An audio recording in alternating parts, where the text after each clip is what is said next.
반갑습니다. 백인하 변호사입니다. 오늘은 통신매체 이용 음란죄와 관련하여 주목할 만한 최신 판례가 있어서 이를 소개시켜 드리고자 영상을 찍게 되었습니다. 통신매체 이용 음란죄는 인터넷을 자주 이용하시는 분들이라면 너무나도 잘 알고 계실 부분이라고 생각을 합니다. 그렇지만 한번 그 요건에 대해서 한번 짚고 넘어가도록 하겠습니다. 그 통매음은 성폭력처벌법 제13조에 규정되어 있고, 그 요건이 자기 또는 다른 사람의 성적 욕망을 유발하거나 만족시킬 목적을 가지고 있어야 되고, 이런 목적을 토대로 전화, 우편, 컴퓨터, 그 밖에 통신 매체를 통하여 성적 수치심이나 혐오감을 일으키는 말, 음향, 글, 그림, 영상 또는 물건을 상대방에게 도달한 사람을 처벌하고 있는 범죄입니다. 그래서 이 네 가지 요건을 충족하는 경우에 징역 2년 이하의 징역 또는 2천만 원 이하의 벌금에 처하게 됩니다. 그래서 이제 통매음과 관련하여 항상 쟁점이 되었던 부분이, 음란한 단어를 사용한 게임 내 욕설을 하는 경우에 이를 통매음으로 처벌할 수 있을까라는 부분이 항상 쟁점이 되어 왔습니다. 왜냐하면 통매음은 성적인 욕망을 유발하거나 만족시킬 목적을 정확하게 이 법 조항에 규정하고 있는 범죄인데, 성적 수치심을 유발하는 단어를 썼다고 하더라도 이 자체가 순수라는 단어를 쓰는 건 조금 부적절할 수도 있겠습니다만, 순수하게 욕하고 싶어서 이런 단어를 쓴 경우에도 성적인 욕망이라는 그 목적 부분이 해당된다고 볼 수 있는가가 항상 문제가 되고 있습니다.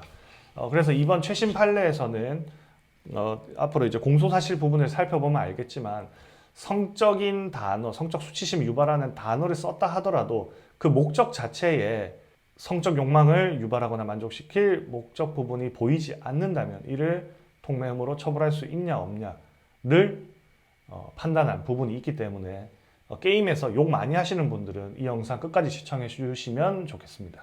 자, 이 대법원 판례 2024 11월 28일 선고 2023도 7199호 판결입니다.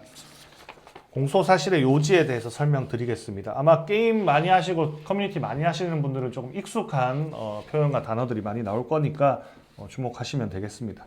피고인은 2021년 3월 2일 23시경부터 같은 날 23시 59분경까지 서울이야 알 수 없는 장소에서 리그 오브 레전드 게임을 하던 중 게임 내 채팅창을 이용하여 같은 게임을 하던 피해자 B, 여성이고 29세입니다. 이분에게 네 이응미가 입으로 봉사하는 거 보고 네 이응미 비읍지 값 얼마인지 너는 아노? 네 이응미 비읍지 더러운 것만 하겠노? 네 이응미는 지금 네 이응미가 내 주니어 빠는 거 관전 중이셔.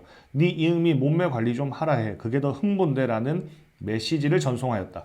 이로써 피고인은 자기 또는 다른 사람의 성적 욕망을 유발하거나 만족시킬 목적으로 전화, 우편, 컴퓨터 그 밖의 통신 매체를 통하여 성적 수치심이나 혐오감을 일으키는 글을 피해자에게 도달하게 하였다. 라는 부분이 이 사건 공소 사실의 요지입니다. 참고할 만한 부분은 제가 이제 이 사건 메시지 부분을 발언해서 그렇지, 사실 피고인도 피해자와 같은 성별인 여성이었다는 점이 주목할 만한 부분이겠습니다.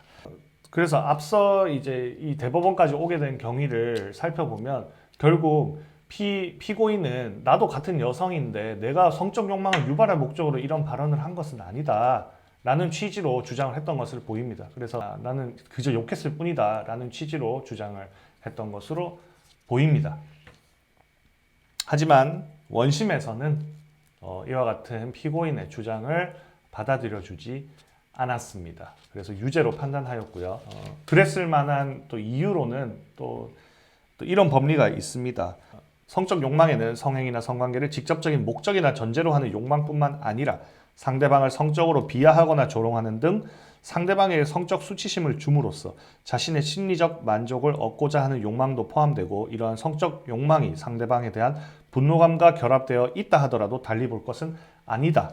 대법원 2018년 9월 13일 선고 2018도 9775호 판결에 이와 같은 법리가 설치되어 있습니다. 그래서 욕설을 하는 과정에도 이 성적인 단어와 성적 수치심을 일으키는 글 등을 포함하여 이런 욕설을 하게 되면, 욕을 하면서 니도 성적인 만족감과 욕망을 채우는 것 아니냐, 그런 인간들도 있지 않느냐라는 법리를 통해서 유죄라고 원심에서는 판단했던 것 같습니다. 그러나 대법원에서는 이 사건과 관련하여 피고인이 상대방에게 성적 수치심을 줌으로써 자신의 심리적 만족을 얻고자 하는 욕망이 있었다고 쉽게 인정하기는 어렵다라고 판시를 하면서 이 사건의 원심에서 유죄라고 판결한 이 원심 판결을 파기하고 다시 원심에서 심리하도록 파기환송 처리를 했습니다. 결국 이와 같은 공소 사실에 대해서 대법원은 통매형 무죄라고 판단한 것입니다. 그러면 어떤 이유에서 구체적으로 어떤 이유에서 이와 같은 판단을 했는지 한번 살펴보도록 하겠습니다. 대법원의 판단, 앞서 본 법리와 기록에 의하여 알 수 있는 다음과 같은 사정을 종합하면 원심의 판단은 수긍하기 어렵다. 피고인과 피해자는 서로의 성별조차 모르는 사이로서 이 사건 당일 처음 인터넷 게임상에서 함께 팀을 이뤄 이 사건 게임을 하게 되었을 뿐이다. 함께 게임에 참여한 다른 사람들도 모두 피고인 피해자 처음 인터넷 게임상에서 만난 것으로 보일 뿐이다. 피고인이 피해자와 같은 팀에 소속되어 게임을 하는 과정에서 피고인을 포함한 같은 팀원들이 피해자에게 피해자가 게임을 망치고 있다는 취지의 메시지를 보냈고 피해자도 피고인에게 적극적으로 대응하는 메시지를 보냄으로써 피고인과 다툼이 생겼다. 피고인은 위와 같이 피해자가 다투는 과정에서 다소 공격적인 피해자의 메시지 내용에 화가 나서 이 사건 메시지를 한 문장씩 전송한 것으로 보인다. 즉 피고인이 처음부터 의도적으로 이 사건 메시지를 한꺼번에 전송한 것이 아니라 피해자의 게임 실력을 탓하는 것을 시작으로 피해자와 인터넷상에서 말다툼을 하다가 다툼이 격화되면서 이 사건 메시지를 구성하는 문장들을 피해자의 공격에 대응하는 과정에서 한 문장씩 전송한 것이다. 성적 욕망에는 성행위나 성관계 직접적인 목적이나 전제로 하는 욕망뿐만 아니라 상대방을 성적으로 비하하거나 조롱하는 등 상대방에게 성적 수치심을 줌으로써 자신의 심리적 만족을 얻고자 하는 욕망도 포함되고 이러한 성적 욕망이 상대방에 대한 분노감과 결합되어 있다 하더라도 달리 볼 것은 아니지만 위와 같은 피고인과 피해자의 관계, 결국 그날 처음 보고 게임에서 처음 만나게 된 사이라는 거죠. 그리고 누군지도 모르고 온라인으로만 알게 된 그 사이라는 점. 그리고 이 사건 메시지 전송 경위는 게임하다가 서로 실력을 탓하면서 싸움이 붙게 되었던 점. 그리고 실력에 대해서 뭐라고 하면서 이런 음란한 단어들을, 그러니까 수치심 유발하는 글도 뒤에 한 차례씩 이렇게 한 문장씩 전송하게 된 점을 고려하면 이 사건 메시지에 피해자의 부모를 대상으로 하는 모모감을 주는 표현이 섞여 있기는 하나 피고인은 피해자의 다툼 과정에서 자신의 분노를 표출하는 것이 주된 목적이었을 뿐 상대방에게 성적 수치심을 줌으로써 자신의 심리적 만족을 얻고자 하는 욕망이 있었다고 쉽게 인정하기는 어렵다.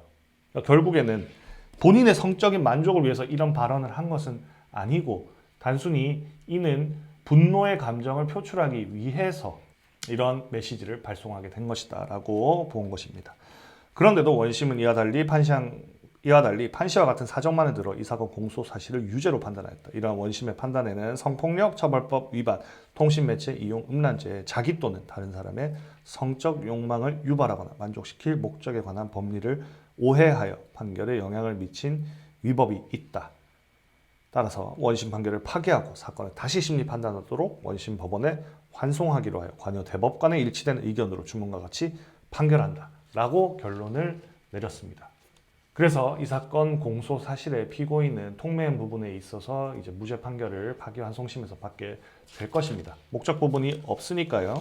그러면 앞으로 게임이나 커뮤니티를 이용하는 사람들이 대화를 하다가 열받게 되면 성적 수치심을 일으키는 글 등을 써서 욕을 하더라도 통매음으로 처벌받게 되지 않나요?